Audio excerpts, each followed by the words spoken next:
vez que eu me refiro a um direito que está, algum direito que está previsto na lei nacional, por exemplo, na Constituição Federal, que é uma legislação nacional, não é internacional, quando eu me refiro a um direito que está previsto em leis internacionais, já é outro nome, então, só para a gente recordar. E vamos pegar o exemplo do direito à liberdade de expressão. Suponhamos que eu esteja tratando do direito à liberdade de expressão e faça a seguinte menção: o direito à liberdade de expressão é um direito fundamental previsto na Constituição Federal.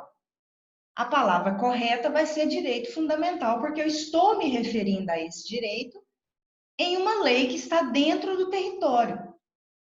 É nacional, ela não é internacional. Agora, se eu falo de liberdade de expressão e me refiro da seguinte forma: eu vou ajuizar uma ação, eu vou entrar com ação contra o Brasil, ou então uma pessoa lá da Venezuela, eu vou entrar com ação contra a Venezuela porque a minha liberdade de expressão foi violada, e essa liberdade de expressão está prevista na Declaração Universal dos Direitos Humanos ou na Convenção Americana de Direitos Humanos, também chamada de Pacto de São José da Costa Rica. E isso é um direito humano. Então, o que vai diferenciar aí, essa questão de nomenclatura, ela é muito importante, porque às vezes não, os mesmos direitos fundamentais são os direitos humanos, mas antes de serem direitos fundamentais, eles foram direitos humanos. E são direitos humanos, porque eles vêm de uma história de estarem previstos em leis internacionais. E até para a gente poder dar continuidade naquele material da nossa primeira aula, existem muitas situações que a gente tem que fazer umas introduções para a gente poder compreender, até para cair naquela questão daqueles conceitos, daquela nomenclatura, entrar nos princípios de direitos humanos, conseguir fazer análise de caso. E a gente precisa conversar um pouquinho hoje sobre essa história dos direitos humanos, sobre como esses direitos humanos foram parar numa Declaração Universal dos Direitos Humanos. Nós teremos uma aula específica sobre Declaração Universal dos Direitos Humanos. É muito próxima da aula de Organização das Nações Unidas, quando a gente for falar da ONU. A gente vai ter uma aula de Declaração Universal dos Direitos Humanos, porque quando vocês forem fazer também essas provas futuras, exame de ordem, concurso, até que na nossa própria prova, vocês serão indagados sobre uma questão muito importante, que é qual a força normativa de uma Declaração Universal dos Direitos Humanos, porque a declaração não é lei. Se vocês pararem para observar o nome, declaração é declaração.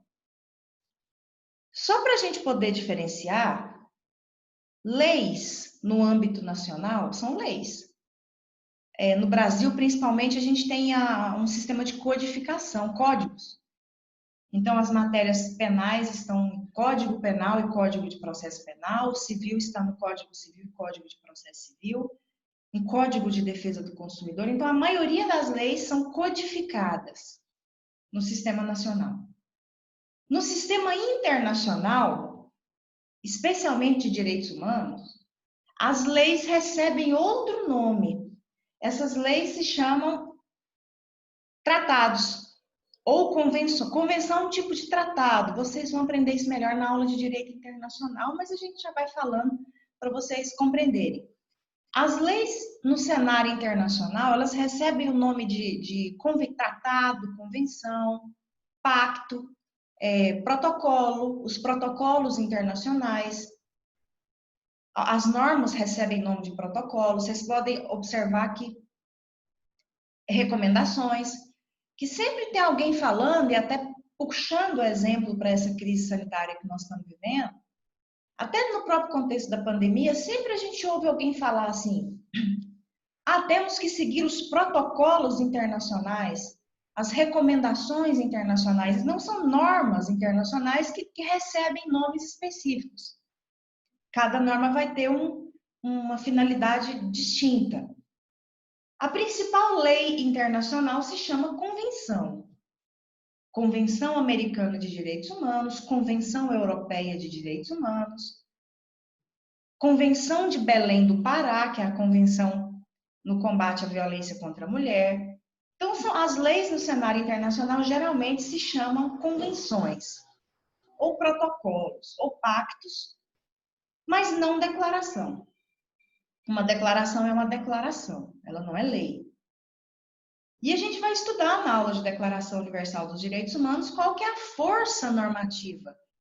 Até que ponto um país tem que cumprir algo que está escrito no principal documento internacional de direitos humanos, que é a Declaração Universal dos Direitos Humanos de 1948. Os direitos humanos, não que eles nasçam ali, mas eles foram colocados, escritos, positivados como regras nessa Declaração Universal. Então, quando eu pego aqueles direitos humanos, os direitos fundamentais que a gente trata, o direito à vida, o direito às liberdades, o direito à saúde, o direito à educação, eles estão lá escritos na Declaração Universal dos Direitos Humanos, mas é uma declaração.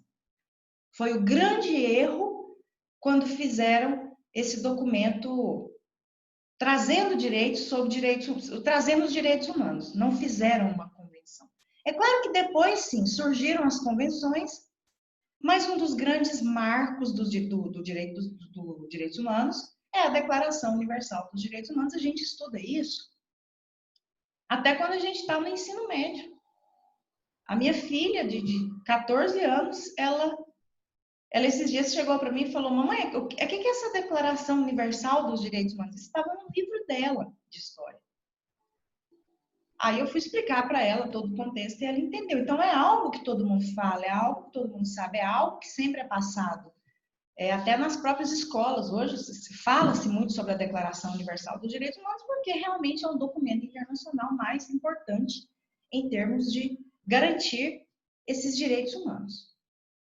E no decorrer do nosso semestre, vocês vão entender por que depois tivemos as convenções, porque os países começaram a não cumprir a Declaração Universal dos Direitos Humanos sob a alegação de que era uma declaração.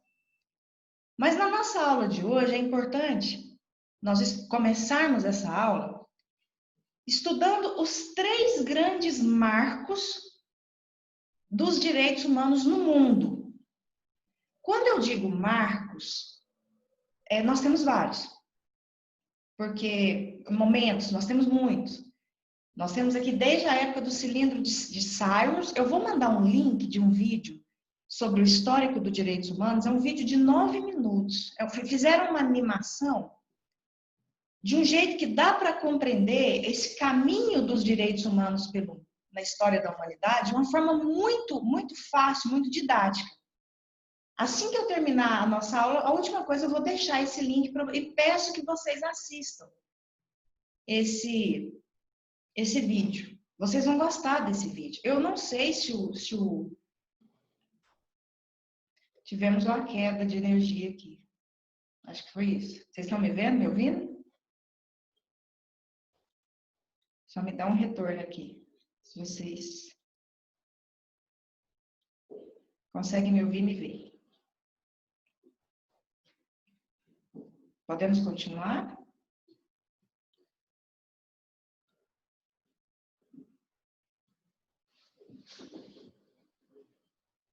Gente, vocês conseguem me ver?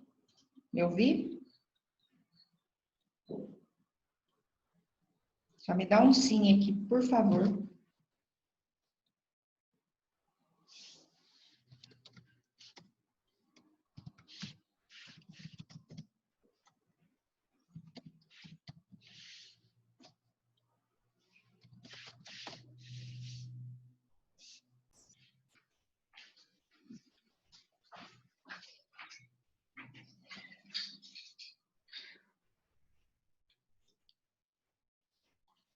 Pessoal, vocês conseguem me ouvir, me ver? Voltou.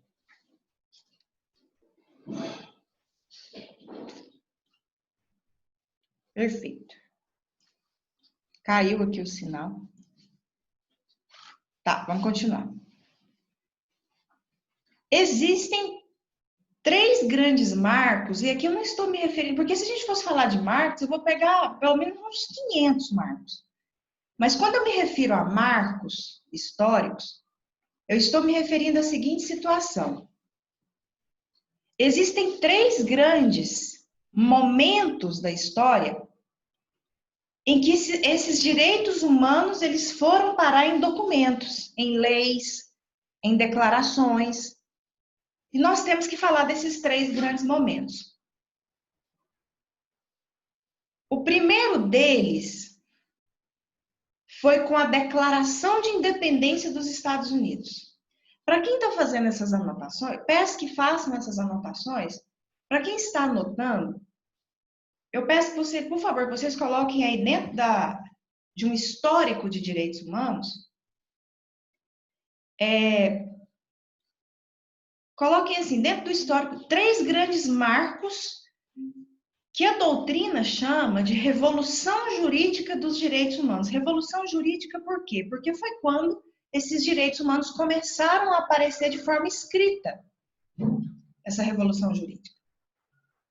E aí, o que aconteceu? O primeiro deles, a Declaração de Independência dos Estados Unidos. O que Declaração de Independência dos Estados Unidos tem a ver com direitos humanos? O que acontece? Thomas Jefferson era presidente dos Estados Unidos na época, naquele contexto todo. E Thomas Jefferson era olha que interessante esse fato, é um fato curioso. Até recomendo para quem gosta eu gosto de ler tudo sobre direitos humanos, eu vou recomendar para vocês um livro que se chama Inventando os Direitos Humanos. Eu não sei ao certo como que ficou a tradução dele aqui no Brasil, se é a invenção dos direitos humanos ou se ficou inventando os direitos humanos. Até se vocês estiverem acessando o Google aí, coloquem, por favor. E a autora dele é a professora Lynn Hunt. Depois eu vou até pegar, mas coloquem aí, Inventando os Direitos Humanos ou a Invenção dos Direitos Humanos. Lynn mesmo. Eu acho que é L-Y-N ou N-N, alguma coisa assim. Hunt. H-U-N-T. Lynn Hunt. Eu não sei como ficou a tradução, mas é um livro maravilhoso que a gente consegue compreender essa invenção dos direitos humanos. E o fato curioso, com os registros históricos, porque ela foi muito a fundo pesquisar isso, Thomas Jefferson era um leitor assíduo de Rousseau. E a gente sempre, quando fala de Rousseau, a gente sempre relaciona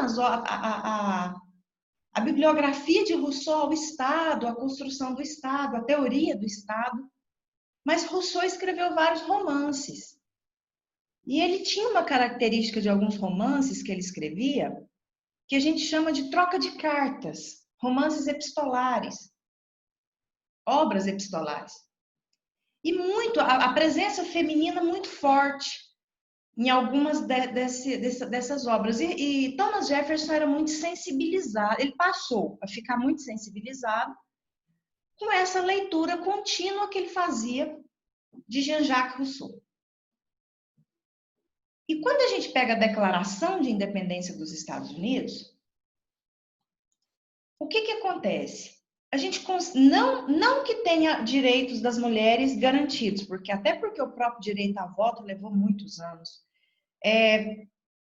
Muitos, né? Até séculos.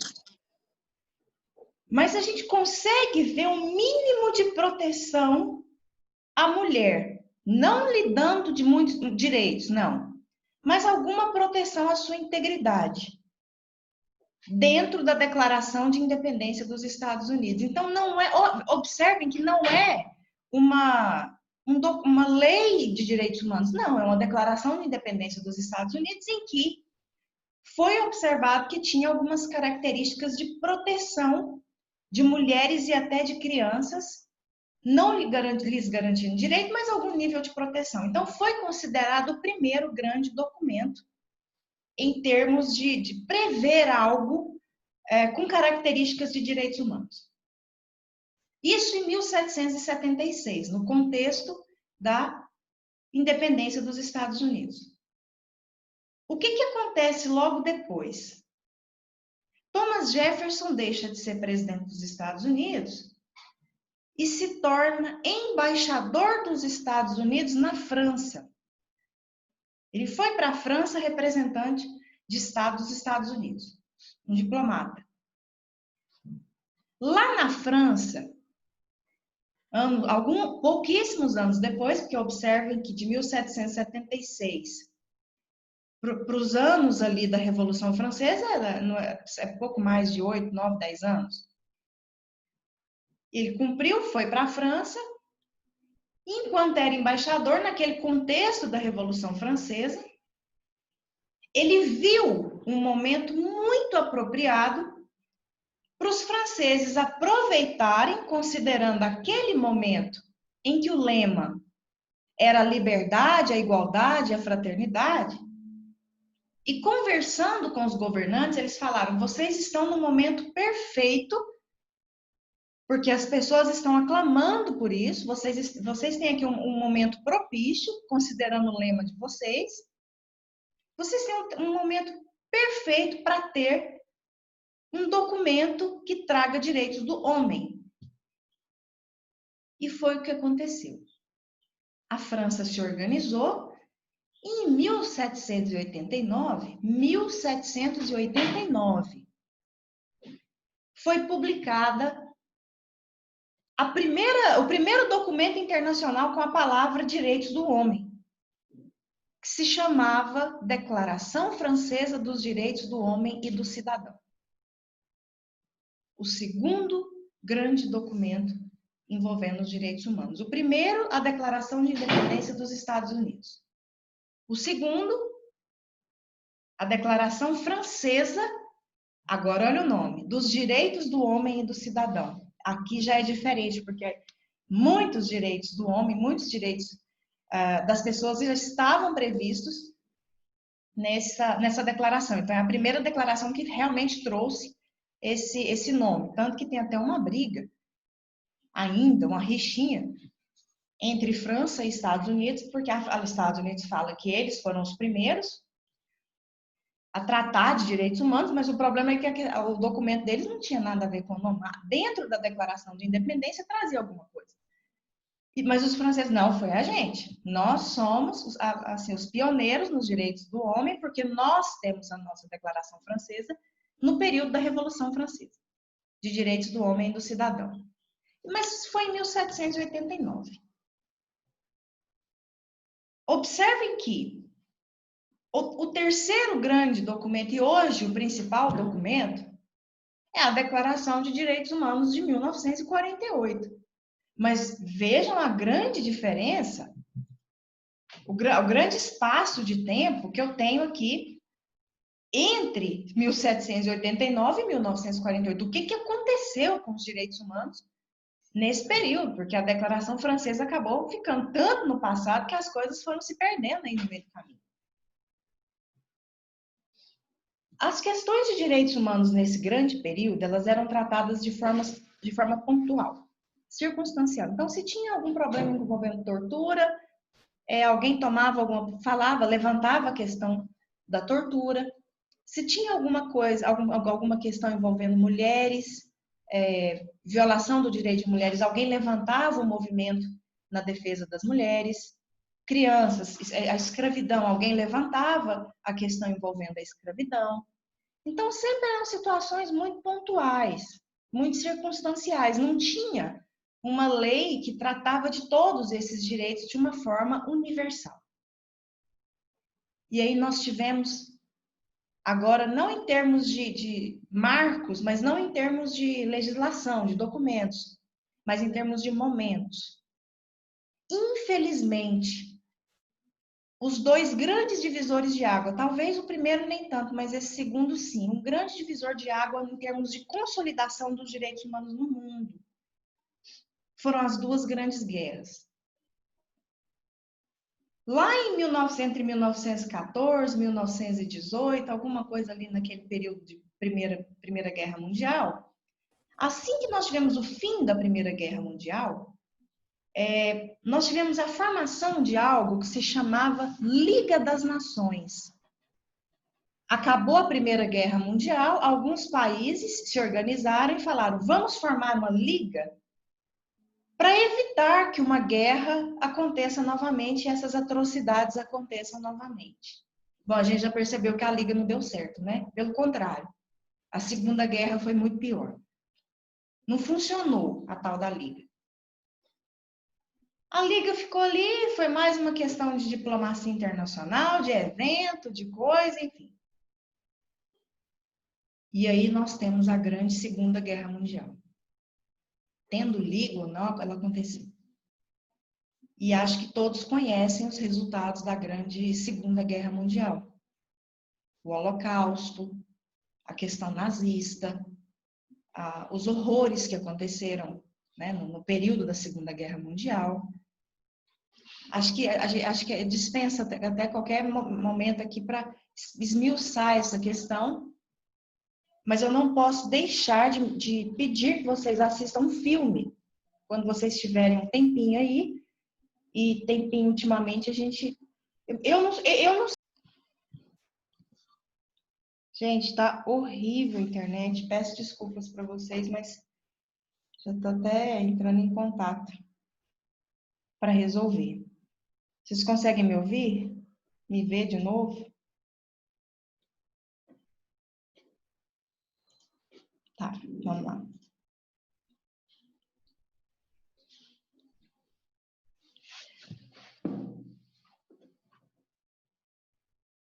Pô, tá horrível a internet, muito ruim. Voltando aqui na Liga das Nações. Após a Primeira Guerra Mundial, foi formada essa Liga das Nações. E essa Liga das Nações foi criada para evitar a Segunda Guerra Mundial. Não funcionou, não funcionou. É nítido que a Liga não funcionou. Pelo contrário, foi pior. Tá. Tivemos a grande Segunda Guerra Mundial, com todos aqueles horrores que aconteceram na grande Segunda Guerra Mundial, porque vocês sabem o que houve, com liga ou sem liga aconteceu do mesmo jeito, foi desprezado completamente a existência dessa Liga das Nações. Nem precisamos entrar aqui na gravidade do problema, né, envolvendo essa Liga envolvendo a Segunda Guerra Mundial, o Holocausto, o nazismo, enfim. Mas eu também não poderia deixar de indicar para vocês um filme. Até peço que vocês assistam, quando vocês tiverem um tempinho, assistam o filme o Julgamento de Nuremberg. O Julgamento de Nuremberg é um filme muito bom, mas me manda aqui pelo WhatsApp, porque tem várias versões desse filme. Me mandem para eu mostrar, porque tem uns que não são muito bons, não. Vocês vão gostar muito. O Tribunal de Nuremberg, que foi montado depois, assim que acabou a Segunda Guerra Mundial, só para vocês terem noção do filme, do que se trata esse filme. O Tribunal de Nuremberg foi o tribunal que foi criado para julgar os nazistas. Então, eles organizaram um filme, tem um dos filmes que é muito bem feito, e vocês vão ter, quem não viu, quem já viu sabe do que eu estou dizendo, quem não viu precisa ver. Vocês que fazem direito, estão estudando direitos humanos, vocês precisam assistir como foi o julgamento dos nazistas. E mostra tudo, mostra desde a construção do tribunal, para a prisão dos nazistas. Se Hitler não tivesse morrido, teria sido julgado pelo Tribunal de Nuremberg. E se chama Tribunal de Nuremberg porque foi um tribunal que foi criado em Nuremberg, na Alemanha. É muito bom. Não deixem de assistir esse filme. Consigam um tempinho para vocês assistirem esse filme. Tá. Mas vejam bem, nós temos um fim de Segunda Guerra Mundial em 1945. O que acontece no final de 1945? Ali, a partir de junho de 1945. Assim que acabou a grande Segunda Guerra, observem a proximidade com a Declaração de 1948. No fim da Segunda Guerra, o mundo...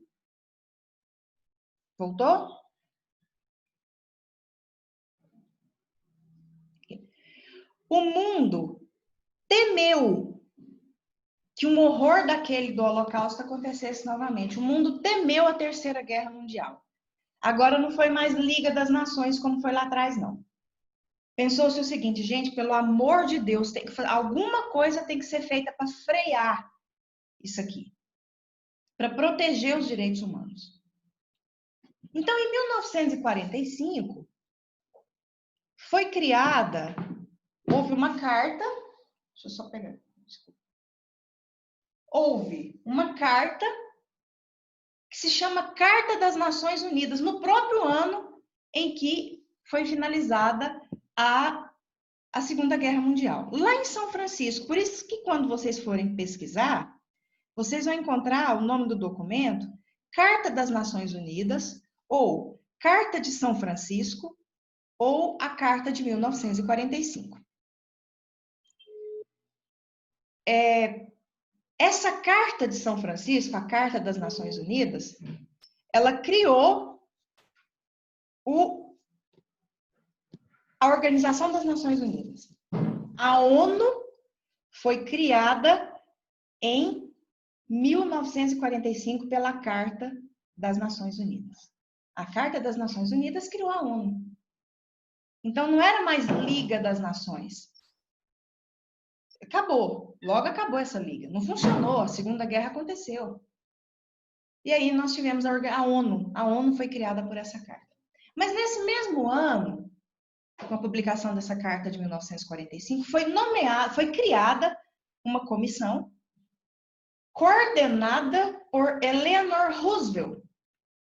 Eleanor Roosevelt era a esposa do presidente dos Estados Unidos na época, um dos ganhadores da Segunda Guerra Mundial, um dos países ganhadores da Segunda Guerra Mundial, esposa do então presidente Roosevelt, e ela, sob a coordenação dela, foi criada uma comissão que falou: nós vamos escrever um documento internacional contendo a relação bem especificada desses direitos humanos. Isso em 1945.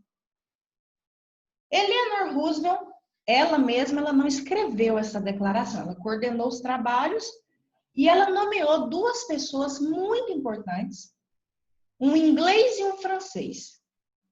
Observem que são países envolvidos, né, que ganharam a Segunda Guerra Mundial. E esse inglês se chamava John Humphrey e esse francês se chamava René Cassin. René Cassin atuou mais do que o inglês. Tanto que quem conhece a França, ou se forem na França um dia, todos os locais que vocês virem a palavra direitos humanos, Instituto de Direitos Humanos alguma coisa, Professora, licença. Humanos de alguma coisa, vocês vão ver, relacionar o nome René Cassin. Quando vocês andarem em algum, quem já foi, alguma coisa assim, René Cassin na França é um nome assim, é muito famoso em termos de direitos humanos, porque ele escreveu a Declaração Universal dos Direitos Humanos. E John Humphrey e René Cassin ficaram trabalhando nisso 3 anos. Quando nós chegamos em 1948, terminaram essa famosa declaração, mas todo mundo queria saber o que é que eles tinham escrito. Então foi aprovado, encaminhou para a ONU, já existia a ONU, já existia a Assembleia Geral da ONU, a ONU tinha sede em Nova York, a sede da Organização das Nações Unidas é em Nova York.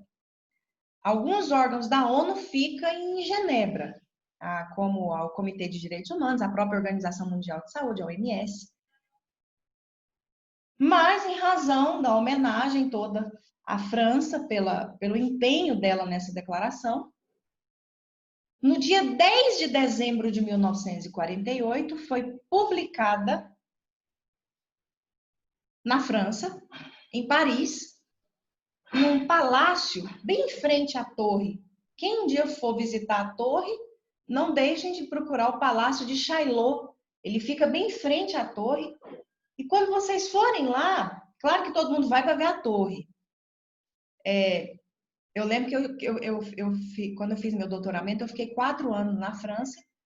E sempre que eu saía da universidade, era caminho. Eu passava ali pela região da torre, todo mundo olhando para a torre. e o espaço onde foi proclamada a Declaração Universal dos Direitos Humanos está lá até hoje, tanto que os direitos estão no chão. Quando vocês olham para o chão, uns grandes azulejos, assim, bem, uns piso bem grandão, está onde foi colocado, tem os direitos ali no chão, em frente nesse palácio. É uma escadaria, você chega e está ali naquele espaço. Poucas pessoas ficam ali, as pessoas vão ver mais a cor. E eu sempre gostava de passar por ali, sentava, tipo uma escadaria mesmo, né? Na escadaria, no final da minha aula, e ficava olhando para o chão e observando aqueles direitos e pensando assim, gente, em 10 de dezembro de 1948 estava todo mundo aqui para um evento, né, em relação à publicação da Declaração de Direitos Humanos de 1948. Eu ficava sempre olhando, tirava foto desses azulejos. Eu gosto muito da questão histórica, valorizo muito a história e sempre até me emociono com a história de algumas situações. E no dia 10 de dezembro de 1948, no Palácio de Chaillot, em frente à torre ali na França, foi publicada a famosa Declaração Universal dos Direitos Humanos de 1948. Por isso que, no dia 10 de dezembro, comemora-se o Dia Internacional dos Direitos Humanos.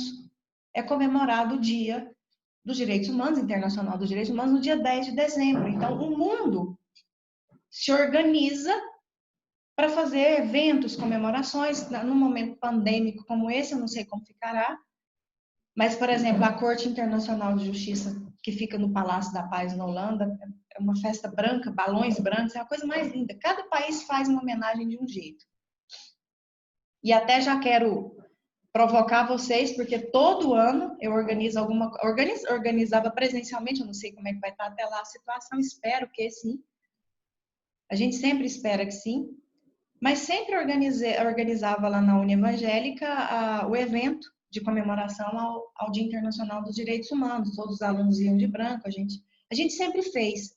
Espero que esse ano, e nós dos direitos humanos que organizamos, tá? Somos nós, eu juntamente com os alunos de direitos humanos. Tá travando muito? Até agora tá travando, gente?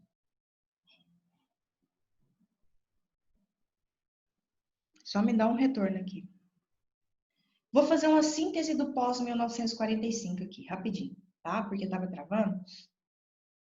Mas, voltando, em 1945, com o fim da Segunda Guerra Mundial, Eleanor Roosevelt organiza uma comissão para se escrever uma Declaração Universal dos Direitos Humanos, nomeia John Humphrey e René Cassin para escrever. Eles levaram 3 anos e no dia 10 de dezembro de 1948, essa declaração foi publicada na França, que é a Declaração Universal dos Direitos Humanos.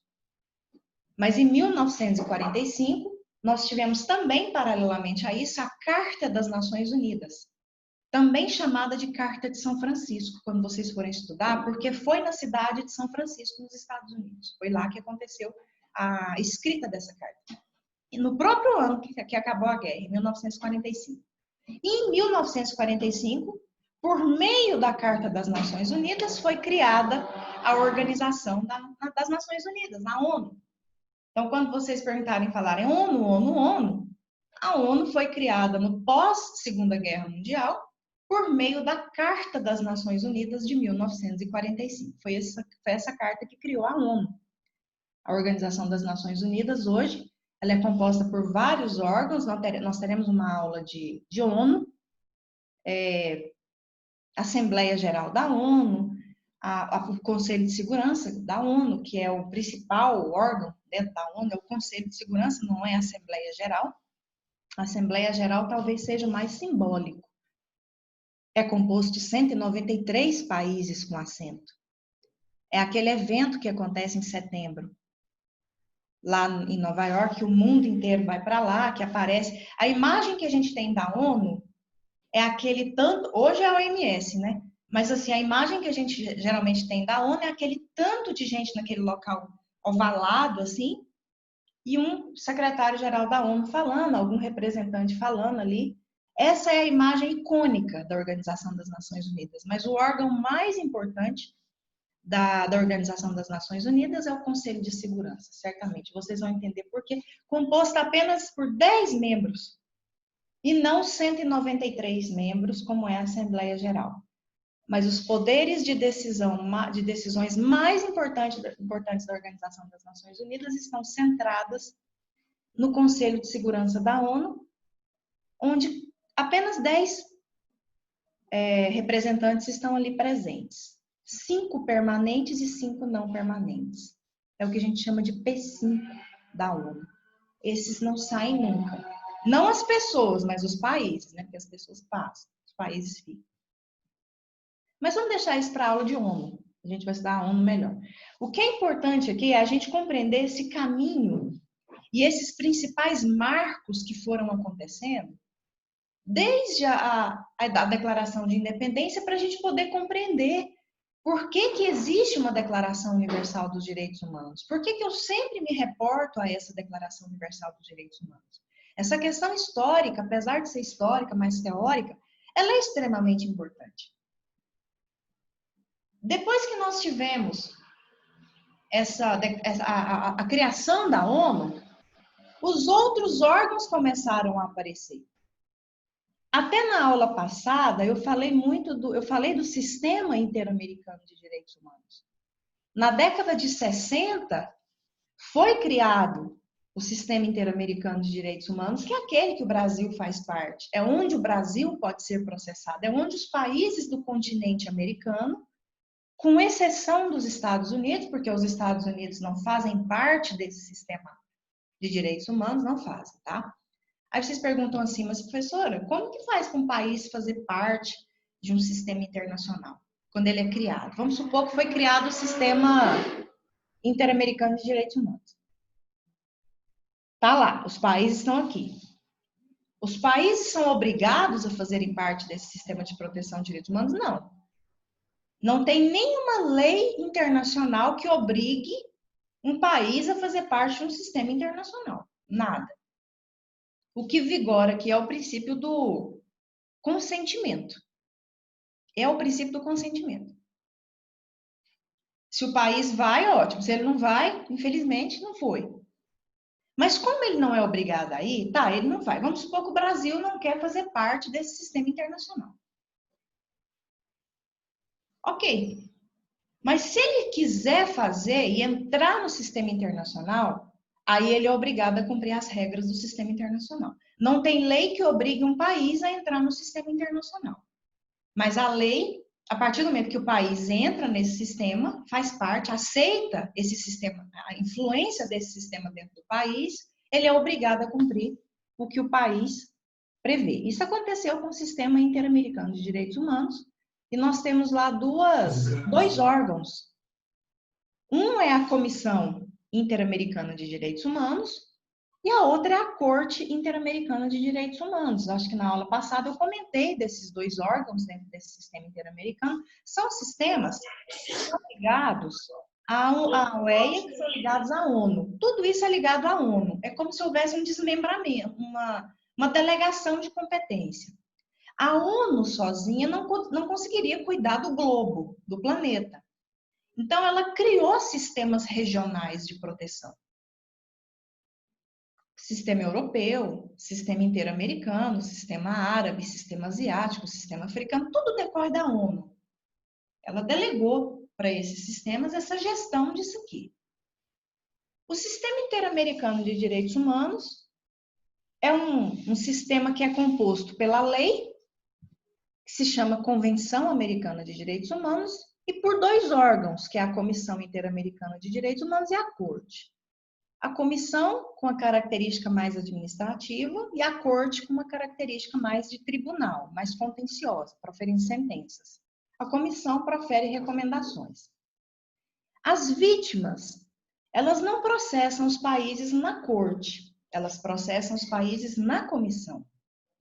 Se não for resolvido no âmbito da comissão, o caso Maria da Penha foi resolvido no âmbito da comissão. Aí a comissão encaminha o caso para a corte resolver o problema lá. Isso aí a gente tinha comentado alguma coisa na aula passada. Mas uma questão muito importante aqui é que vocês devem até se perguntar, professora, hoje, eu como vítima de direitos humanos, Eu posso levar o meu caso para essa Comissão Interamericana de Direitos Humanos? Em termos de possibilidade, porque o Brasil é signatário é fazer parte. Pelo fato do Brasil ser signatário desse sistema internacional, faz parte desse sistema internacional, sim. Todos nós aqui dessa sala, se temos um caso de violação de direitos humanos, nós podemos levar o nosso caso, levar assim, como que é levar? Ou por meio de uma ONG ou por meio de advogados que atuam na área internacional. O sistema ele é virtual, é como se fosse o nosso Projúdio aqui. Você faz a petição e insere em PDF, faz um cadastro, é como se fosse, é virtual, você não precisa ir lá em Washington para fazer esse peticionamento. Você insere e encaminha para a comissão. Nesse ponto, organizaram muito bem o sistema. Quando chega na comissão, que é os advogados da comissão que vão verificar se esse caso é um caso de estar na comissão ou se é um caso de não estar na comissão interamericana. Bom, o que a gente precisa observar é que eu não posso mandar o meu caso para a Comissão Interamericana de Direitos Humanos ou para um tribunal internacional que seja. Eu fico vendo muita gente falando assim, eu vou levar, não sei quem foi denunciado no tribunal X, ou alguém foi denunciado na comissão X. Eu não posso levar o meu caso para o Tribunal Internacional, para uma comissão, sem um requisito muito importante, que é a questão que vai entrar exatamente no nosso estudo de caso hoje. A gente chama de esgotamento das vias internas. O caso aconteceu hoje, eu não posso levar o caso amanhã ou mês que vem. Eu tenho que tentar internamente resolver o meu problema. Mas eu tentei. Vamos supor... tentei. Fui até o Supremo Tribunal Federal, não consegui. E mesmo assim estou com meu direito violado. Ou seja, internamente eu não consegui. Aí eu posso levar o meu caso para lá.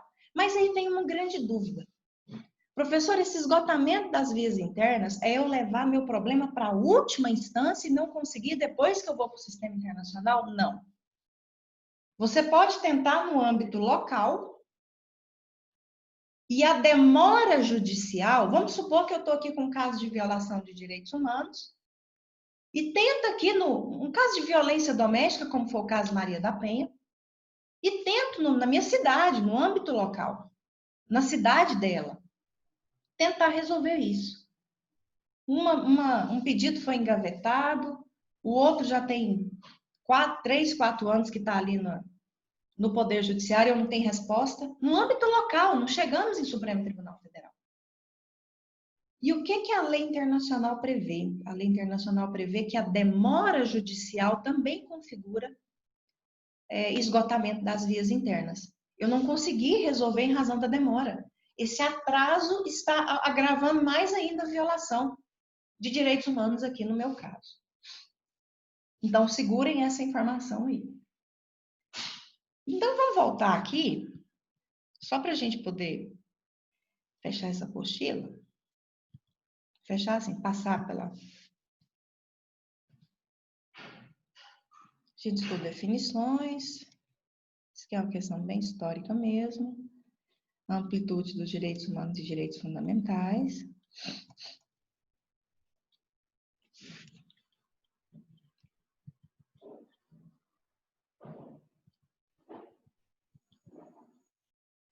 O fundamento e o conteúdo dos direitos humanos. Os direitos humanos, ele tem princípios basilares, é a base dos direitos humanos. O primeiro é a inviolabilidade da pessoa humana. Os meus direitos são invioláveis. É até questão bem lógica. Esses princípios basilares são bem lógicos. Vocês vão entender agora a importância desses princípios e que eles estão realmente presentes quando a gente observa um caso de violação dos direitos humanos. A inviolabilidade da pessoa. Nossos direitos são invioláveis. Essa é uma característica dos direitos humanos. Quando falo em inviolabilidade, é da dignidade da pessoa humana. A nossa dignidade da pessoa humana, ela não pode ser violada. Isso é um princípio base dos direitos humanos. Além da inviolabilidade da nossa dignidade, existe a autonomia, a nossa autonomia como pessoa. Nós temos autonomia. É claro que nós temos limites e regras que devem ser cumpridas, mas nós temos autonomia até para decidir se vamos praticar alguma coisa ou se não vamos praticar. Agora, a partir do momento em que algo é feito e que viola o direito humano de alguém, aí quem praticou vai arcar com as consequências, sejam civis, sejam criminais, seja no cenário nacional, dentro dos tribunais, seja no cenário internacional também, dentro dos tribunais. Eu tenho autonomia, mas eu tenho que respeitar a inviolabilidade do próximo. E respeitar em todos os sentidos. A dignidade da pessoa humana. Na nossa aula passada, quando eu falei sobre conceito, eu expliquei para vocês que direitos humanos, existe uma polissemia conceitual muito forte. Ou seja, são muitos conceitos. Qualquer livro que eu for ler de direitos humanos vai trazer um conceito diferente. Mas todos os conceitos vão se convergir para a proteção da dignidade da pessoa humana. É um conjunto de normas que visa a proteção da dignidade da pessoa humana. Então, são 3 princípios que são princípios basilares dos direitos humanos. A inviolabilidade da pessoa, a autonomia da pessoa e a dignidade da pessoa humana. Esses são os 3 princípios principais que norteiam todos os direitos humanos. Características dos direitos humanos, que é um pouquinho diferente do princípio. O princípio é a base de todo o sistema normativo, de todos os direitos. São os pilares. Os direitos humanos têm característica. A primeira característica é a sua historicidade. Foi o que nós fizemos hoje no começo da aula. Nós estudamos essa construção histórica dos direitos humanos. Tudo isso que nós fizemos hoje, que eu comecei com vocês lá na Declaração de Independência, é a primeira característica dos direitos humanos. A força da sua historicidade. Existem 3 grandes marcos jurídicos em termos de direitos humanos: a Declaração de Independência dos Estados Unidos, de 1776, a Declaração Francesa dos Direitos do Homem e do Cidadão, de 1789, e a Declaração Universal dos Direitos Humanos, de 1948. Isso é o que nós chamamos de revolução jurídica dos direitos humanos. É muito cobrado nas provas, exame de ordem cai demais quando existe algumas questões de direitos humanos. Eu já vi demais essa questão. Até nas provas de vocês, eu já estou adiantando que vai aparecer alguma questão assim, porque realmente é algo que é muito cobrado. Qual é o momento histórico que representou que consolidou a internacionalização dos direitos humanos no mundo? Eu não estou perguntando de lei aqui, ou de documento, eu estou falando de momento histórico. Qual foi o grande divisor de águas que internacionalizou os direitos humanos no mundo? A resposta é a Segunda Guerra Mundial. Nas questões aparece a Primeira Guerra Mundial, é o famoso pega.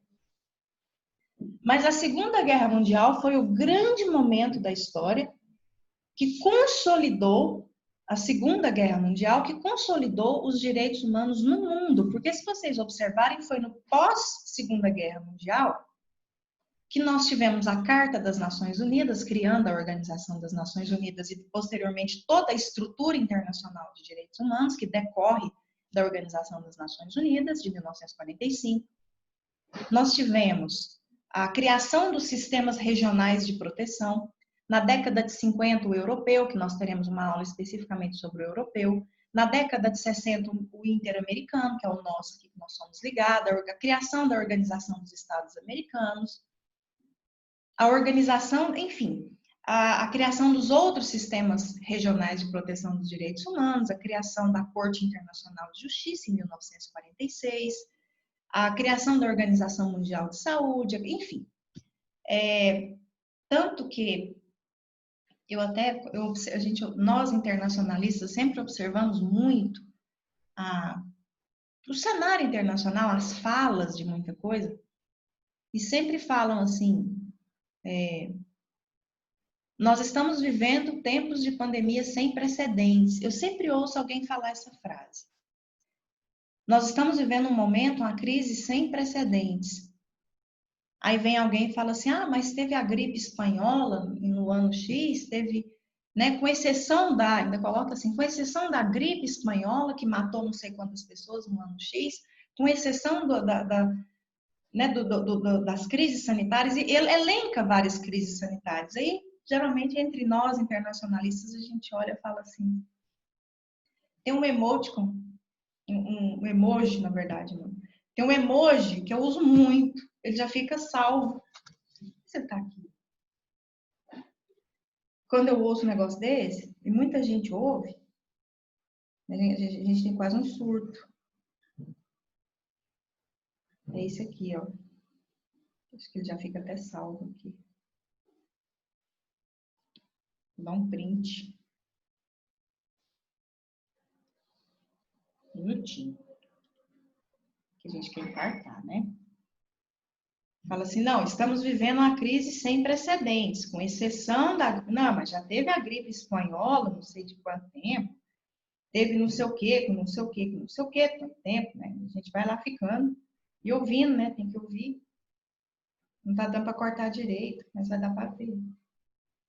Faço questão. Meu emoji preferido. Meu emoji preferido. Vocês conseguem ver? Esse, quando alguém fala isso. Na época da crise espanhola não tinha Organização Mundial de Saúde, na época da crise X não tinha toda a estrutura internacional que existe hoje. Não tem precedente. Até converso muito com outros professores, não tem precedente. A gente não tem precedente. Eu vou mais longe, o Brasil é sem precedente mesmo, o Brasil nunca viveu isso. O Brasil nunca teve uma guerra, então, uma Segunda Guerra Mundial de forma direta aqui interna. Muitas pessoas foram mandadas para a guerra.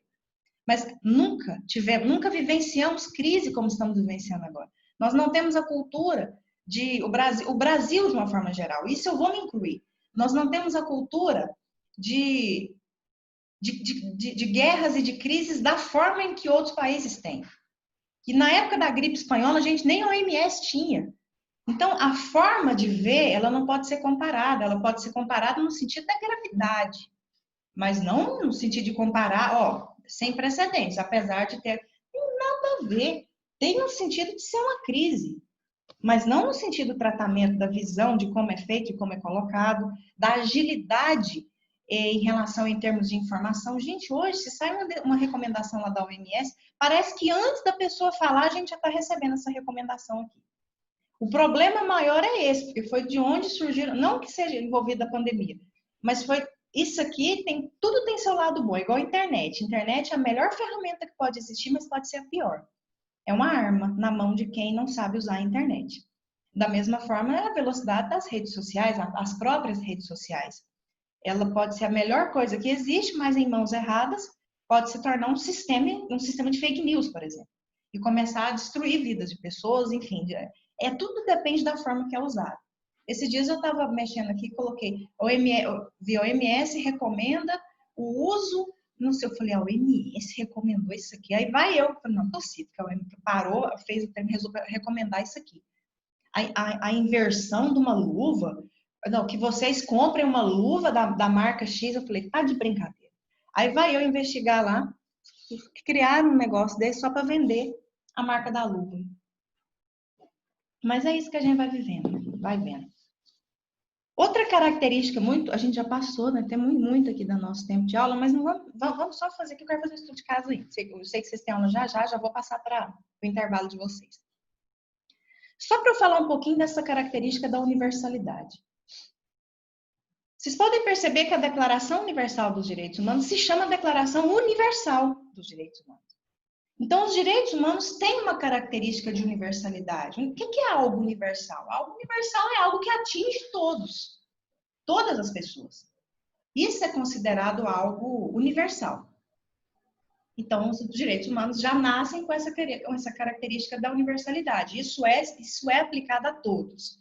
Indistintamente, todos vão ter esses direitos. Só que aqui começou a surgir um conflito nessa determinada característica da universalidade. Por quê? foi aquele momento em que a lei, a declaração foi criada com direitos universais, só que alguns países começaram a deixar de cumprir esses direitos previstos na Declaração Universal por questões culturais. E aí criaram uma outra teoria que se contrapõe a essa característica da universalidade, que se chama relativismo cultural. O relativismo cultural também é considerado hoje uma fonte do direito. Até exemplifico, a circuncisão de crianças em algumas tribos, na África ou em algumas religiões, para nós é considerado violação de direitos humanos, mas lá, naquela cultura, não é considerado violação de direitos humanos. A ONU não impede que isso aconteça. Isso acontece. Deixa eu só admitir aqui. Até parar de compartilhar para a gente voltar aqui.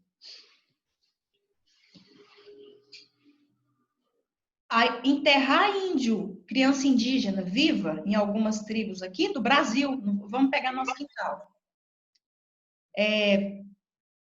A ONU não interfere, continua enterrando indígenas vivos se eles nascem deficientes.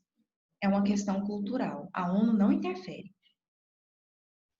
A pena de morte, ela não é admitida no cenário de direitos humanos, alguns países adotam.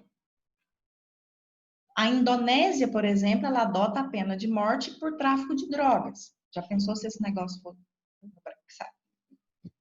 Vou nem falar, se estivesse aqui no Brasil. Tanto que brasileiros morreram na Indonésia por tráfico de drogas. A ONU não interfere. É uma questão local. A questão dos refugiados. Países vizinhos da Europa agindo cada um de um jeito. Existe uma regra universal, não devolva, mas cada país estava agindo de um jeito. É questão local.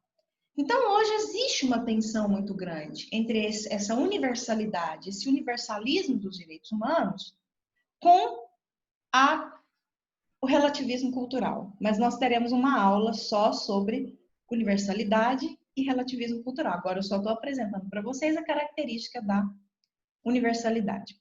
Gente, até aqui, ficou alguma dúvida? A gente pode fazer uma análise de casa aqui agora? Dá um retorno aqui para mim. Que já são 9h40. Agora o professor me manda o WhatsApp aqui. Você ficou louca? Vocês estão aí? Tudo ok? Bom, eu vou colocar o caso aqui. Eu quero quem aí quiser abrir o microfone e falar, porque quando eu abro o caso fica difícil para eu ver o chat. Quem quiser falar, professora, eu acho que, eu quero isso aqui, os acho, tá? Não fica com medo de errar, não. Errar tem que errar aqui.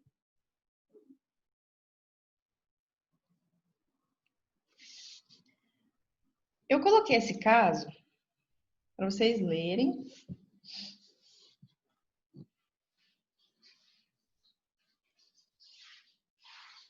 Ó, em 2014, após uma inspeção em uma clínica para idosos lá em Goiânia, em 2014, aconteceu a inspeção. O Ministério Público, que são os promotores, né? Ministério Público, aqui do Estado de Goiás, verificou que muitos pacientes encontravam-se em situação degradante, sem receber assistência médica, alimentação adequada, sem as mínimas condições de higiene, ou seja, plena violação de direitos humanos dentro dessa clínica. Um paciente chegou a morrer. Um paciente morreu em decorrência dos maus cuidados da clínica em julho de 2014. O Ministério Público do Estado de Goiás não ajuizou nenhuma ação que deveria ter sido ajuizada para responsabilização dos responsáveis pela clínica, ou seja, nenhuma via de solução interna foi adotada nesse caso. A família de dessa vítima que morreu, procurou um advogado, que pode ser você, em 2019, e mesmo sem nenhuma ação ter sido ajuizada no Brasil, o advogado deu entrada em uma ação diretamente na Comissão Interamericana de Direitos Humanos, que é o órgão que recebe essas ações de vítimas, né, de vítimas ou seus representantes. alegando a violação de vários direitos previstos na Convenção Americana. A Convenção Americana é a lei do sistema interamericano, é onde os direitos humanos estão previstos. A gente vai ter uma aula de sistema interamericano, tá? Porque a gente tem que ir adiantando algumas questões, já puxando a prática para a gente ver. Parece muito um caso de OAB isso aqui. O Brasil, em sua defesa, porque o Brasil se defende. Quando chega lá na ação na Comissão Interamericana, a Comissão Interamericana notifica o Brasil. Como é essa notificação? Chega um documento lá no Ministério das Relações Exteriores, falando, nossa, está sendo processado, está aqui. A cópia do processo, você está sendo processado. Você tem, esse prazo é dado pela comissão, depende da complexidade do caso. Geralmente é 30 a 60 dias. Você tem 30 dias para apresentar informações sobre isso aqui. Como que é feita a defesa do Brasil? O Ministério das Relações Exteriores encaminha para a AGU, a Advocacia Geral da União, que defende o Brasil, e dentro da AGU tem uma estrutura de defesas internacionais. Então, tem um advogado da União, que é um corpo de advogados que é responsável por isso. Eu tenho uma amiga que fez doutorado comigo, a Natália, ela foi advogada da União fazendo as defesas internacionais no Brasil há muito tempo. Eu vou ver se eu consigo trazer a Natália um dia para participar da aula com a gente, para ela falar algumas experiências que ela teve lá dentro da AGU fazendo a defesa do Brasil no cenário internacional. É muito interessante a experiência dela. O Brasil, em sua defesa, alegou que essa ação não poderia ser admitida, ou seja, não podia ter sido feita essa ação, pois não houve o esgotamento das vias internas de solução que eu estou falando aqui desde o início. Ou seja, não tentou providências aqui dentro. E neste caso, nenhuma ação ainda tinha sido ajuizada no Brasil para responsabilização dos responsáveis pela clínica. O governo brasileiro alegou que o sistema internacional só pode ser utilizado após o esgotamento das vias internas, ou seja, tentar resolver internamente dentro do país, e que a comissão não poderia analisar essa ação. Isso aqui é um caso real, tá? Eu peguei com ela isso aqui. Bom, vou fechar, até para facilitar o chat. E aí? A minha pergunta é, o que vocês acham? A comissão pode, porque aí foi a defesa do Brasil, ele vai apresentar lá na comissão. A comissão, ela pode ou não tocar esse caso para frente? Ou ela vai ter que extinguir porque não foi feito nada no Brasil e tem um esgotamento das vias internas? O que vocês acham? A comissão ela vai ter que extinguir o processo, porque tem a questão da ação subsidiária da pública, que no caso, como o Ministério não, mas isso é na parte penal, né? Mas não seria um caso penal, assim, nessa situação? Não, aqui é no cenário internacional. A gente nem está falando se é civil, penal aqui dentro, porque lá na comissão ela não é penal. Essa comissão, o máximo que ela faz, vamos supor que ela aceitou essa ação. A gente vai ver isso na próxima aula, que é o sistema interamericano. As condenações da comissão não são penais.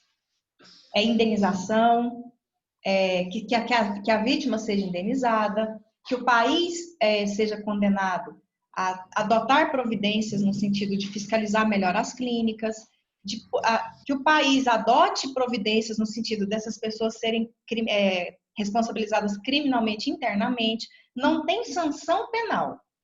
A sanção penal ela pode ser indireta, igual Maria da Penha. O Brasil não foi condenado criminalmente no caso de Maria da Penha. O Brasil foi condenado, ele tinha tantos meses para providenciar internamente a punição do agressor. As sanções nesse sistema têm natureza civil. A questão aqui é, essa ação internacional pode seguir ou não? Essa é a questão. Não.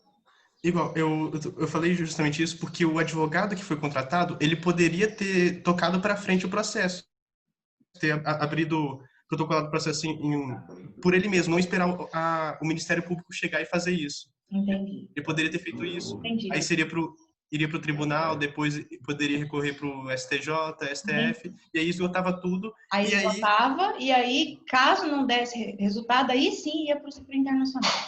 É assim que eu entendi esse caso. Ótimo, eu entendi. A Vanessa escreveu, acho que para configurar uma hora deveria ter ajuizado o processo. Concordo. Muita gente concordando aqui, e sempre com o mesmo pensamento. Deveria ter sido feita alguma coisa aqui internamente, para Exatamente. depois chegar lá no cenário internacional. Alguém quer dar uma opinião? Alguém tem uma opinião contrária? Vou compartilhar de novo aqui para a gente prestar atenção num detalhe, tá? Foi errado. Desculpa.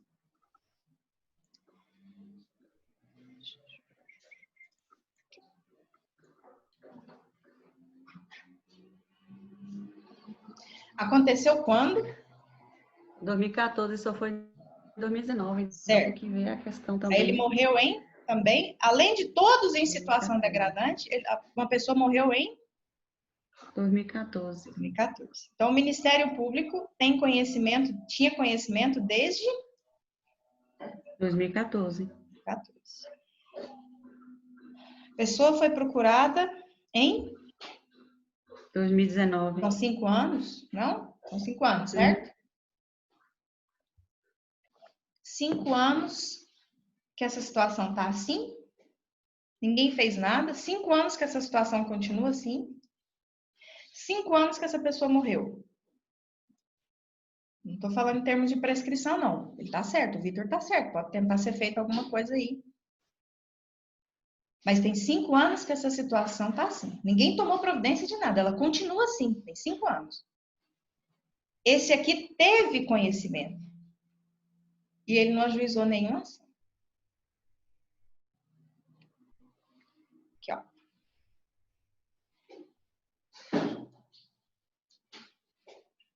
Quem verificou essa situação foi o Ministério Público. Não foi denúncia. Ele verificou, ele sabia. Desde 2014 ele sabia. E essas pessoas estão assim até hoje. Ninguém fez nada. O máximo que pode ser estava sendo feito aqui foi a família de uma vítima, que procurou em 2019, mas da vítima, para tentar organizar isso aqui. A situação está lá, até hoje. Isso aqui é um caso real. Aí agora que eu pergunto para vocês, alguém tem uma opinião diferente? Professor, olhando por esse contexto de que teve todo esse tempo e o Ministério teve conhecimento e não tomou nenhuma atitude a favor da família, eu acredito que sim, deveria ser levado sim. Mais alguém? Vai dividir opiniões, viu? Por isso que fica um da defesa de um lado e da defesa do outro. Eu vou falar para vocês o que aconteceu, mas é claro que vai dividir opiniões. Isso aqui é um caso muito polêmico. Tanto que o Brasil fez a defesa dele nesse sentido. Eu não vou trazer um caso para vocês que vai estar tudo tranquilo, gente. Aliás, eu não gosto de coisa tranquila, não. Eu gosto de desconfortar. O que acontece? Eu já vi aqui a resposta, uma observação que a Vanessa fez. Vi todas aqui. Concordando. Divide. É um caso que vai dividir opiniões. Primeiro, porque não teve ação e deveria ter tido. Segundo, a demora. Olha a demora que tá. E ninguém faz nada. Mesmo que a família da vítima tome uma providência, a outra questão lá, como é que fica? Da clínica, que vai tomar providência criminal só em relação ao caso daquela vítima. O que aconteceu nesse caso? O que acontece? A lei internacional prevê o seguinte, ela prevê que o esgotamento das vias internas corresponde ao esgotamento mesmo de todos os órgãos, foram ajuizadas as ações que não deu em nada, não resolveu o problema, e deveria ter resolvido, mas as demoras e as inércias e a omissão também é considerado um esgotamento das vias internas. Infelizmente, a lei não traz anos, quantos anos isso seria considerado? A jurisprudência do sistema internacional coloca acima de 2 anos não foi feito nada, o sistema internacional pode agir. Aconteceu no caso Mariana. A tragédia de Mariana, só que aconteceu antes, aí eu já acho que foi muito cedo. Porque a tragédia de Mariana aconteceu em novembro de 2015, e em maio de 2016 a Comissão Interamericana estava cobrando do Brasil alguma providência, senão ela mesma ia tomar alguma coisa lá. Aí foi onde foi feito, peraí, mas não tem nenhum ano. Calma que nós estamos tentando aqui resolver, não adiantou nada. Até hoje essas famílias estão lá sem receber alguma coisa. Né? Estão lá fazendo acordo de 50 mil reais com as famílias, fazendo essas famílias assinarem esses acordos. Tudo igual. Um absurdo. Mas, enfim, as pessoas precisam de dinheiro naquela situação carente, vai e assina esses acordos lá com as empresas. Mas voltando aqui, nesse caso especificamente, por força dessa questão da omissão, por esses 5 anos e essas pessoas dentro dessa clínica ainda sofrendo um tratamento degradante, a comissão aceitou a ação internacional, encaminhando uma liminar contra o governo brasileiro, o Estado brasileiro, pedindo para tomar, não condenando, mas que fossem tomadas providências imediatas dentro daquela clínica, sob pena de formalizar uma ação internacional contra ela. Se ela não tomasse, não cumprisse essa medida cautelar, ela ia tocar o processo e ia seguir. Ela estava dando uma chance, recebeu lá, ela tocou, ela não extinguiu.